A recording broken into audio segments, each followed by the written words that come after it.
Notre série Un lieu des histoires s'installe à Lucelle. Cette semaine, un tout petit village du sud de l'Alsace situé sur la frontière suisse, apprécié des promeneurs notamment pour son étang ou lac, c'est selon. Vous allez comprendre avec Michael Martin, Bernard Stemmer et Olivier Schmitz.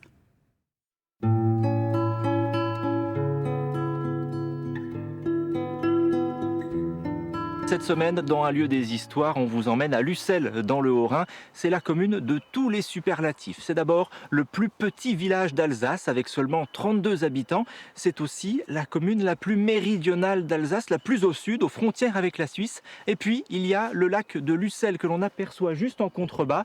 Eh bien, c'est le plus petit lac de Suisse. Ce lac artificiel a été construit au XIIe siècle par les moines cisterciens de Lucelle. 337 mètres de longueur pour 154 de largeur. Les mensurations sont si humbles que le débat perdure sur sa dénomination. L'État fédéral parle d'un étang, mais ses plus ardents défenseurs insistent, c'est bien un lac.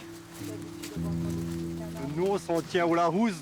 La définition d'un lac, il y a une entrée et une sortie. Donc la Lucelle rentre derrière nous, là-bas, pour ressortir ici. Donc la définition, c'est la nôtre qui est exacte.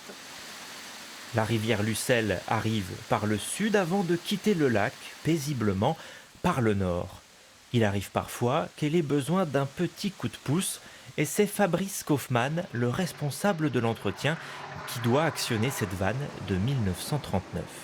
Elle doit être utilisée une fois par année pour un contrôle, pour voir si elle fonctionne. Et puis lors de grandes crues, la dernière l'année passée, en juillet, on a dû ouvrir parce que l'eau commençait à recouvrir la digue. Classé depuis plus de 50 ans en réserve naturelle, le lac coule des jours heureux à l'abri de toute activité humaine. C'est un petit lac, mais c'est quand même un espace qui est absolument charmant, qui permet vraiment de respirer un grand bol d'air frais sans aucune pollution, quelle qu'elle soit. Puisque la pêche est interdite, la baignade est interdite, le fait de ramasser des fleurs, la chasse, tout ce qui peut perturber un environnement naturel est interdit. À cause de sa faible profondeur, à peine 4 mètres, le plan d'eau est fragile. Il peut se remplir de vases. Ses défenseurs veulent éviter de lourdes opérations de désenvasement, comme ici en 1983. Aujourd'hui, la qualité de l'eau se constate en amont du lac. Aussi, on cherche un petit peu à voir la diversité des macrozoomatophes, donc ces petits animaux invertébrés qu'on retrouve collés au fond des galets des rivières, qui sont somme toute bioindicateurs pour la qualité des eaux. Plus on a une diversité, meilleure la qualité des eaux est. Conséquence de ces bons résultats, l'écrevisse à pattes blanches fait son retour dans le cours d'eau. Il y a 4 ans, la plus grande population d'Europe avait été décimée en quelques jours par la peste de l'écrevisse.